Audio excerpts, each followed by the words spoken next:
of CNN Philippines. Good evening, sir. Sir, Senator Bayani has already signed waivers covering his 12 alleged offshore accounts, and now he's challenging you to do the same. Alam mo naman, si Trillanes, he thinks really people are ignorant. Yung lahat yung ano niya, yung lahat yung joint account niya, may partner siya na Chinese. So even if he signs a waiver, if the co-signer does not, walang mangyari na. And the bank will never name who is the partner. And nakuha na namin yan sa the foreign government supply that. Alam mo, mainit yung silang yung laundering of money because of yung terrorism. Dalawa yung palagi yung mga joint yan, puro Chinese. But if you file the case, makuha mo talaga. The bank will not give you the account. Pero kung sabihin mo that he has a deposit there, they will say yes. He is a depositor here, and they will give you, but the account number, and even if he signs, lahat na co-signer niya, puro in check. Kaya wala siyang, kung hindi magpirma yung isa, wala. And it is not made public that the co-signer, the Chinese there, is also waiving. Because yung money laundering agreement is very strict. Pero definitely, ang amount niya na pinaikot niya is less than the amount that would raise the red flag. 500,000 gano'n, pakialaman ka na eh. Dito sa ating Pilipinas, if you make a deposit of 400 gano'n, okay lang. But if you make a deposit of 500, may red flag ka agad yan. But central bank, the same.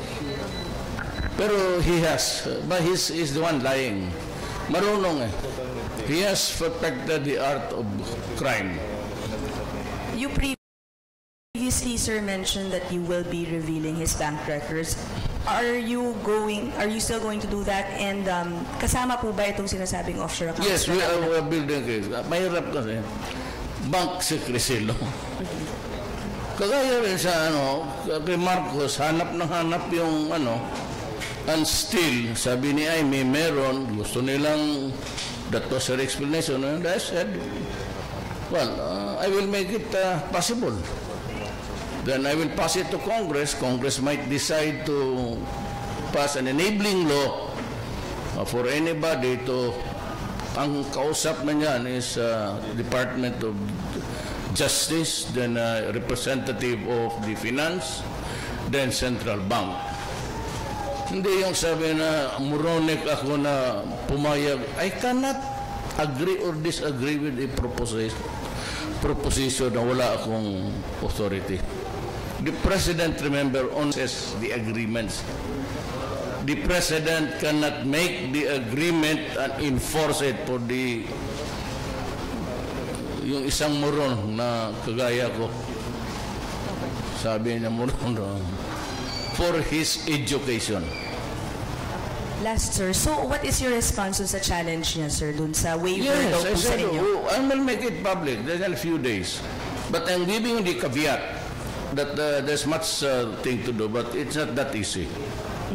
It's not that easy. Pero it is enough that the people know that he has so many bank accounts. Ang delikado sa kanya, sa Amerika, meron siyang deposit doon. Alam mo, ang Amerika, pag nag-deposit ka doon, then you are engaged in money laundering, bibirahin ka. Doon mismo, they will prosecute you. Baski hindi ka napunta ng Amerika, transmitted, forward ka lang ng pera. Even if you did not commit physically the crime there, mayayari ka. Kaya maraming mga company, yung mga Hyundai, ganon, the other pay penalties amounting to millions or delikado siya dyan. Sir, I'm talking about the waiver that he's challenging you to issue to cover your BPI accounts. Meron na ako. detailed. Matagal na ako. Sir, pero hinihingi po yung may detailed transaction history, which I believe yung SPA na in-issue nyo before does not cover. Do what? He's looking for a detailed transaction history and a waiver addressed to the Ombudsman and APRA. Ganito yan eh. If Trillanes wants to find something of fault in me, tell him, go somewhere else and fly a kite. In the same manner that if you want to get evidence, do not get it from my mouth. You must be stupid even if it is true or false. Bakit kita pa give you the pleasure? Kung gusto siya maghanap siya. Bakit niya ako damahin? Ako, I had to go to lengths of mga pakiusap sa mga kontak. Thank you, sir. And I think if I were not the president, I would not be able to get that. But itong Amerikano, pati yung iba, they are very strict sa money laundering because ang concern talaga, and you can ask them, is drug cartel pati terrorism. Especially yung transmission. Kaya si Noblesa, nalaman namin yung terrorism eh. So nakuha namin. Ito mandilon, but we have to prove to them. Kasi lahat ng account niya below the amount that would raise the alarm. Marunong talaga ang... This is a guy that who spent public money for his education and all. And pag magkudita, tapos ayan, manghingi, and he has a debt problem. Believe me, he has. Kaya natagtaka ako kay Ombudsman. That's why I'm criticizing her. Why are you so selective? Wala kaming nakitang dilaw na in-expose mo. The last victim na ano ninyo dyan sa Bartison was Senator Honasan, Gringo. Thank you, sir. Okay. Pia Gutierrez of ABS-CBN. Hi, sir. Good evening. Sir, the Congress approved the 1,000 peso budget for the Commission on Human Rights. I just want to get your reaction, sir. And also just want to know if this is your direct order to the majority. No, he had it coming. Kindly sit down. It could be a lengthy explanation. Ganito yan eh. Ito si Gascon, palimba sa pro-dilaw talaga. He opens his mouth in a most inappropriate way and he conducts the business of being CHR. Walang alam. Yan, galit ang mga congressman. Wala akong ano sa kanya, bigyan mo yan ng budget for all I care kung anong gusto niya investigahan. When you are an investigating agency and you are empowered to investigate and to prosecute recommendation, itong gagong Gascon na to, nakikialam pa doon sa during the incident.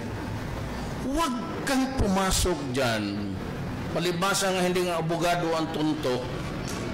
Pag may magpadala ng investigador at pati siya pumupunta, then there will be a time na yung resulta ng investigation sa baba, papasok yan sa opisina mo, mga report ng mga investigador mo. Then wala ka ng, because you have already conclude na mayroong violation dito, ganon. Ang gawain mo, maghintay sila. They cannot just investigate. Wala naman sila ng prosecutorial power. Bantayan nila ng police, tignan nila, they collect. Ipunin. Then they make a study. and then they file the appropriate recommendation. Pero kung makihalo ka doon sa pulis, makipagkalkal ka rin, then pagdating doon sa opisina mo, there is a foregone conclusion already. How are you supposed to be neutral? Ikaw na yung pulis, ikaw pa yung piskal. Tapos when you decide to prosecute, ikaw yung judge. Kaya yan na baraw. Ang ibig sabihin, tunto. Palibasa nga, hindi nga abogado. And if you are not sure of yourself or where you stand, you might as well just maybe shut up. Ngayon yung 1,000 na binigay lang ng Congress opisina niya kasi galit ang Congress sa kanya. Pero ako naman, since it is really an organ of government, it's a constitution, maybe someday they might review their decision. Ako naman, I'm not here to destroy institutions. Pero galit yung pagkaganon, ibig sabihin, napika yung look at Marawi. Day 2, how do you pronounce it? Day 2. Nag-issue na agad ng statement. Nagpapabazad sila ng human rights investigator. Kaya talaga ako napika nitong putang inan to. Gusto mo makita kita, masampal kita. You know, because the human rights will not investigate the MAOTI or the ISIS. The Human Rights Commission is geared to investigate government abuses and mistakes, shortcomings, whatever. O, nagpunta na ka, ano mang investigahan niya na Duterte andem na nine Marines. Kasi sabi ko, pag makita na yan, sali nyo, barilin nyo yan. You're obstructing a war there that magtanong-tanong ka sa mga sundalo, kita mo, bakit ako galit dito? I have lost so many soldiers and policemen. Who declared the martial law? Ako. Who sent the policemen to hell? Ako. And the soldiers. At the end of the day, who would do the explanation? I will. Kaya tapos, bago pa lang, sige na kayo ng salita dyan. Ay, sabi nila matagal. Eh, kasi binigay lang ko yung military. That's why you're on the 3rd month. Kasi may... How am I supposed to decide that? They sabi na, there are 70 hostages. May 120. May sabi nila as far as 300. Pag binumba mo yung moske, bugbugin mo yan, patayin mo lahat doon. Would it sit well with the Muslim world? You have to remember, hoy, mga Juto, that there are about 2 million Filipinos working in the Muslim states all over. Remember that. You just cannot decide na, sige, patayin mo, bumbahin mo yung moske. Paano yung mga Pilipino na doon sa Middle East? Pakatay mo. Hindi ganun kadali kasi ang trabaho ng... Madali. Kasi sabi ko sa military, huwag ninyong pulpugin yung moske. Tapos gusto nilang pumasok, sabi ko, pag-isipan ninyong mabuti because once there is an overt act to puputulin yung ulo lahat. Eh kung ilinya yung ulo na yan, sino naman yung tao magtanungin ng Pilipino? Why? Sino magsagot? Military? They act upon the orders of the President. Police? Ako rin yan, panagot. Hindi sila. Performance of duty na in obedience to the lawful authority, the president to give the order. Me? Well, my job is to protect the people and defend the nation. That's the long and short of my relationship with the military and the rest of the police and all armed forces, which includes the CAPGO, pati security. All armed forces. Armed. May armas.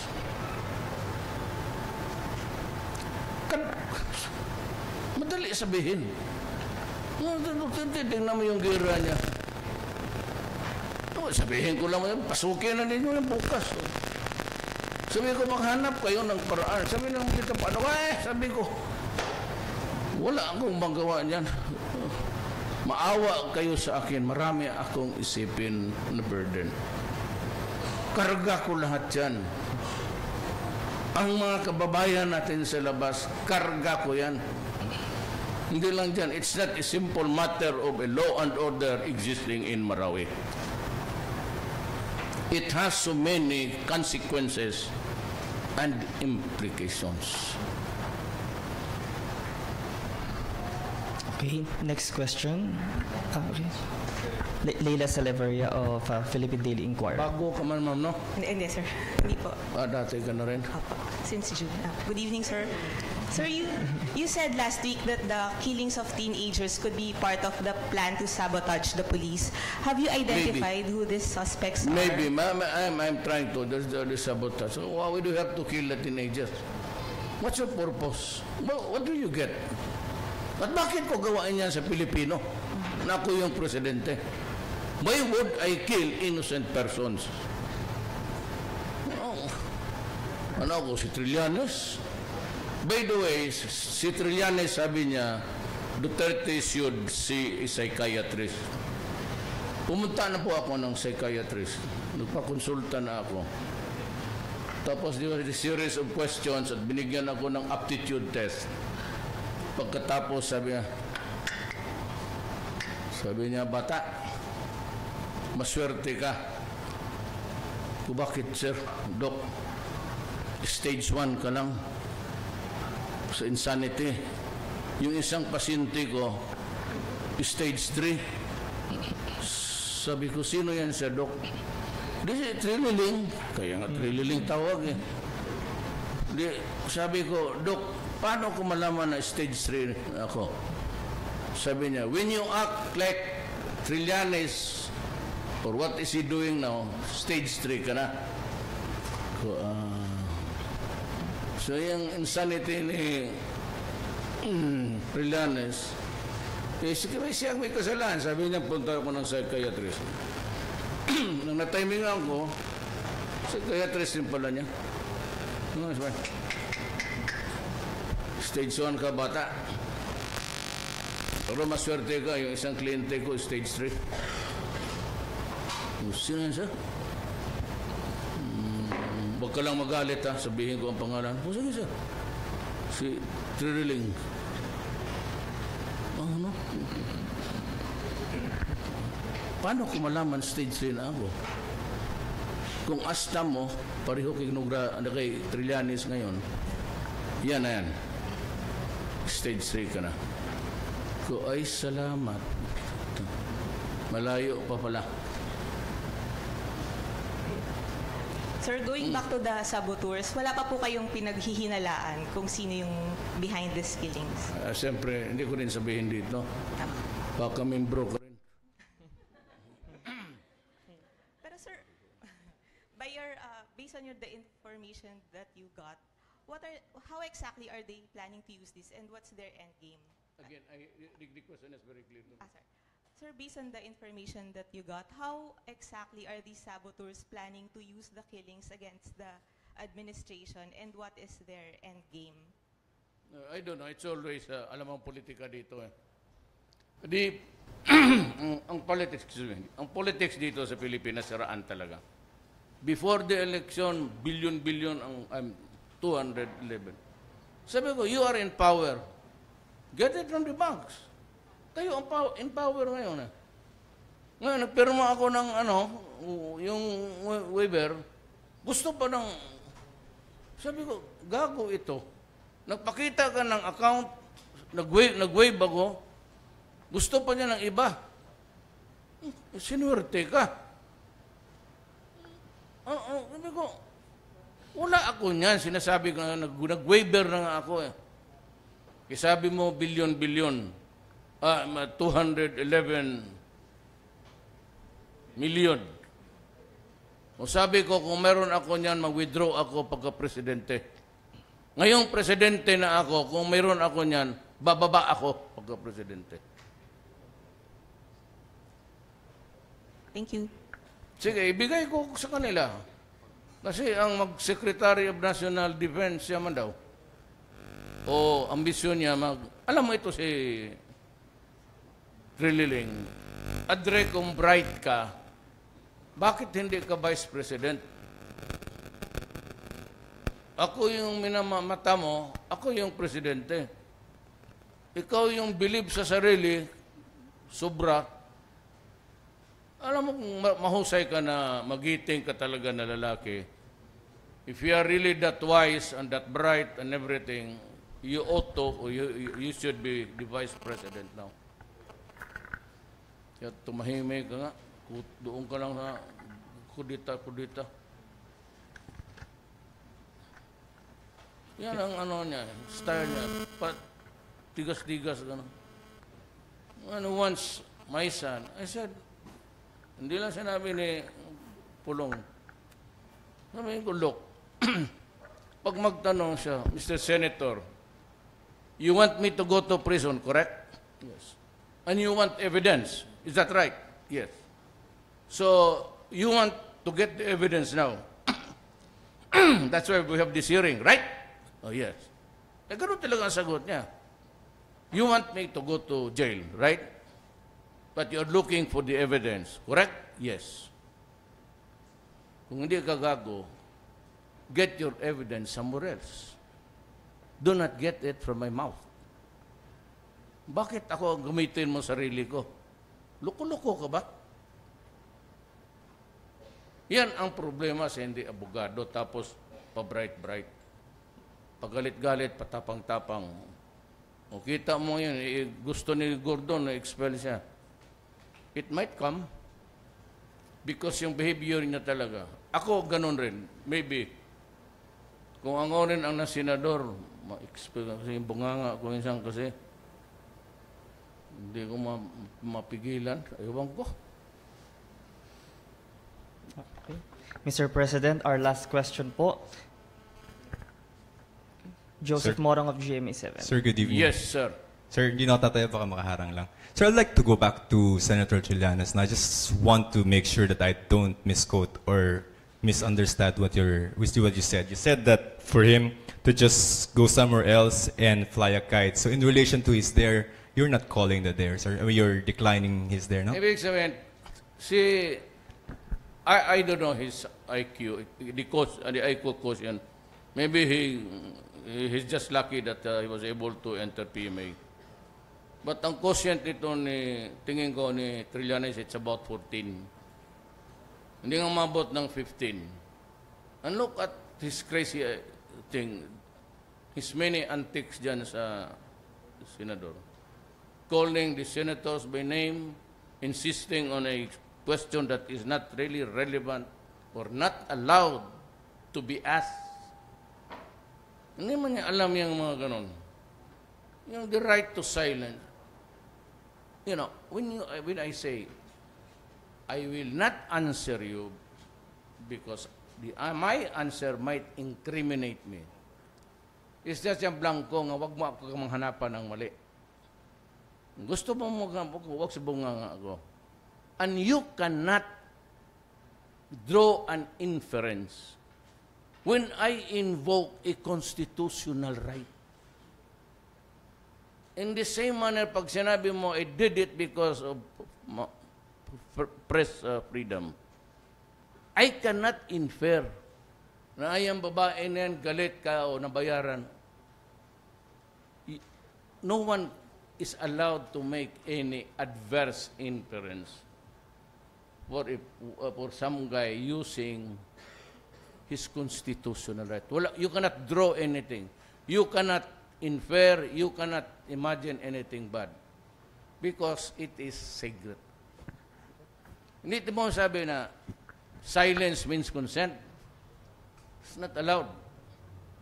That constitutional right is perfect. Wala ka maasabi dyan na kukuha ka ng mga inferences. Na baka ganito, talaga nagsisinang. It's not allowed. Sir, just to be very categorical about it, as dared, are you willing to sign the waivers to your bank accounts? Ilang beses ba, niluloko niya ako. Tonata. Sabi, ilang beses sa kampanya. During the election, you were around, kayo ang nasign sa akin ng mag-cover eh. Anong ginawa niya? Tapos ngayon, ako na ang presidente, gagawain pa rin niya. Kung sabi ko, ikaw, Trillanes, kung bright ka talaga, tangina, vice president ka na ngayon. Bakit ka natalo? Sir, last na lang. No, can give you until 4 o'clock in the morning. No, we waited for you, sir. Order tayo ng breakfast dito, magpa-cater tayo. Bayaran mo. Okay lang, sir. Okay lang, sir. Charge sa office po. Policy naman yan. Okay. Sir, may nabanggit ng si Pulong kanina during the press conference sa Davao, but I don't know if you're made aware of what he said. May sinabi siya dun, sir, na isang former president and 3 other people who met at the U.S. Embassy to discuss maybe a strategy to deal with him and by association with the Ukraine. Would you be able to disclose such information also? I do not know anything about that. But I meet, hindi naman regular, but my favorite talking, si President Ramos, si Gloria Arroyo. Yung isa, ano ka itsura niya? Nakalimutan ko na. Ano ba yun siya? May buhok tapos may bigote. I cannot remember his face. That I do not talk to him. Kaya sabi niya, there was his reaction by a lady senator. Pero ayaw ko na lang ulitin. He was asked that, how do you find the campaign against illegal drugs? Sumagot siya, wala mang nangyari. Wala. Sige, gunggong ka talaga. Ba't nangyari? Wala nangyari. Karami ko ng polis pati sundalo na matay. Tapos walang nangyari. Ganon katindi ang droga. Last 2 days, 2 ang patay ko na polis. Sinabi ko sa inyo, nag-average ako ng 2-3 pulis buong Pilipinas patay. One I think was in Bicol, the other one was here in Manila. Caloocan. Na mayroon silang raid na naman doon, inunahan na sila. Tinamaan talaga sa ulo. Marawi, how did we start the war? There was this implementation of a warrant of arrest. Pagdating doon, lumaban, bakbakan na. What was the warrant? Drugs. So, yun ang flashpoint sa Marawi. Yun na, tuloy-tuloy na, bakbakan na. Then from a simple drug enforcement, it rumbled on to a rebellion. That forcing me to declare martial law. Ito namang isang mga left, gunggong, sinabi ko na right, this is not intended for the left because we are having talks. In deference to the talks, ito sabi ko para lang dito sa Marawi. Nakikisali pa doon sa drama. Martial law, diktador. Kung mag-resign lang ako, kung siguro ang vice president, si Gordon o si Mijaldia, Tagal na ako nagbitaw, uwi na ako sa amin. Tapos na ako, yan lang pala ang presidente, magpirma, tapos magsakay ng lancha, matulog doon sa bahay. Kita mo ninyo ako, pagkatapos trabaho hanggang alas 2 ng madaling araw, sakay ako ng lancha, balik doon, maligo, tulog. Pag umaga, kain, diretso na. Yan lang pala eh. Akala ko na palasyo. Tangina, palasyo, puro kahoy. Pangalan lang yan. Ay DOJ Secretary Aguirre na mag-resign po sa pwesto matapos po yung incident. Sabi nila na ka-text po, sir, during hearing. that is a very naive thing. Ayaw ko lang anuhin si Ontiveros. When two persons talk and you are not a party to it, do not draw conclusions of what they're talking about. For all you know, ang pinag-usapan ng mga gago, babae. Sir, may picture po dun sa text messages, sir, sinasabing parang minamadali po na makasuhan si Senator Ontiveros. Parang minamadali po nila na makasuhan si Senator Ontiveros. Yung exchange po ng text messages po. In connection with what? Hindi na mention, sir, eh. Basta may yung ka-text niya, sir, from VACC or Congressman Paras, ang sinasabi po nila na sila po mag-file ng kaso, mamadaliin daw niya po daw. Wala alam yan, ma'am. Sorry talaga. Pero wala po tayong ginagawa, sir, na yung mga critics po ng administrasyon na makasuhan po sila. Masampahan po ng kaso, makulong. Sino? Senator? Yung mga, in general, sir, siya, Senator Ontiveros, sir, yes po. And other critics po ng administrasyon. Ma'am, wala talaga alam yan. I've been in Davao for the last 2 days. Kasi may mga commitment din ako. I've been to Marawi the other day. Ayun, marami. Sino sumakita ko, nagputok-putukan pa doon. I think I was, beside us was a gunner sa 90RR. Sige, paputukan o. Yung mga kasama ninyo. Ang tatapang rin. They covered us. All right. Thank you. Sir, nagkaroon po kasi ng negative... Ikaw ang gusto kong samahin sa Marawi. Ay, sir. Sir, regarding yung... Kasi kung makita kanila, mesmerize, is that the right word? They will stop pulling the trigger and just maybe... they will put you in the... Pero just to see your face closer. Baka lalo magkagulo, sir. Sir, regarding your trip yesterday to Marawi, nagkaroon po ng negative reactions on social media ang pagpasok po ng grupo ninyo sa Grand Mosque sa loob ng main battle area. Sinabi po ng ibang Muslim na very insensitive daw po yung pagpasok ninyo na naka-boots, hindi daw po ninyo tinanggal yung inyong mga sapatos, and Asik Mocha Uson also was not wearing a hijab. Yung bintana nila for obrables ang klase. Para ka matinik. Pagpanasok ka, papatitanos ka na naman. Makita mo na sa floor, may IED nga doon eh, yung pressure. Maraming basag na gusto magtinikling ka doon. Look, I am a grandson of a Moro lady. I know the religion, I know the culture. Huwag na kayong dyan sa Marawi. Hindi kayo lahat. Hindi ako galit sa inyo. But you guys, kayong mga maote, should take the blame for all. Ganon yan eh.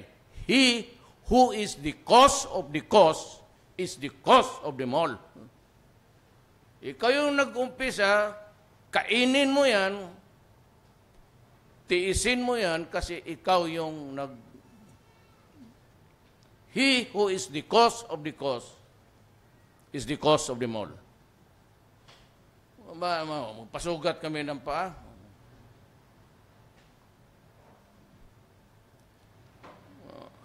I respect Islam.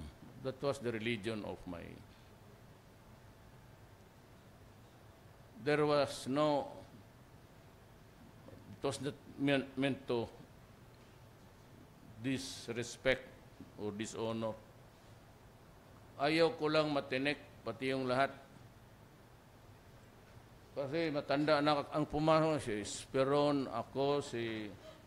Alam mo, pag masugatan kami, yung matatanda na, putang antagal mag-heal. What it would take, maybe an ordinary soldier, yan, no? Yan, sundalo na yan, ngayon, edad niya, tamaan niya ng bala, titilaan lang, wala na yan.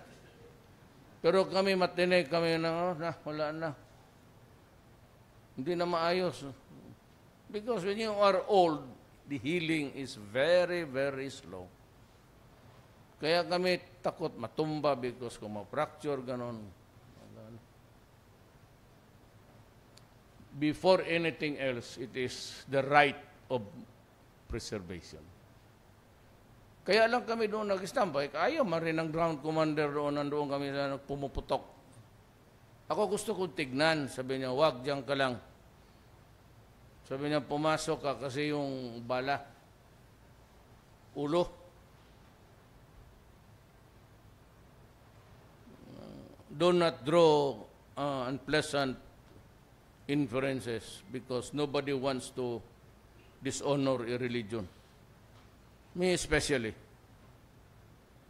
Taga roon yun, Lanao del Sur talaga ang forebears ko. My lola married a Chinese guy. So marami silang bakery noon sa Iligan, pati sa Cagayan City. All right. Thank you so much po, Mr. Magpunta President. tayo doon, bigyan ko kayo pan. Masarap ang pag next time po, magkain tayo ng kape. Ano? Ay tama, alas 12 na. Mia Reyes, ang pinakasikat sa, ano yung opisina mo nga, PCO? PCO. May patay. Happy birthday. Nahiya ka? Hindi, blow out mo na sila. Ngayon, kain tayo sa Jollibee. Ako mag-blow out sa'yo. Kaya, sama kayo. Sama kayo? Kaya kung magsama kayo, hindi, mag-uwi na ako. Ikaw, ma'am. Kung ayaw lang sumama, basta ikaw na lang. All right. Thank you so much po, Mr. President, and maraming salamat po. Good morning.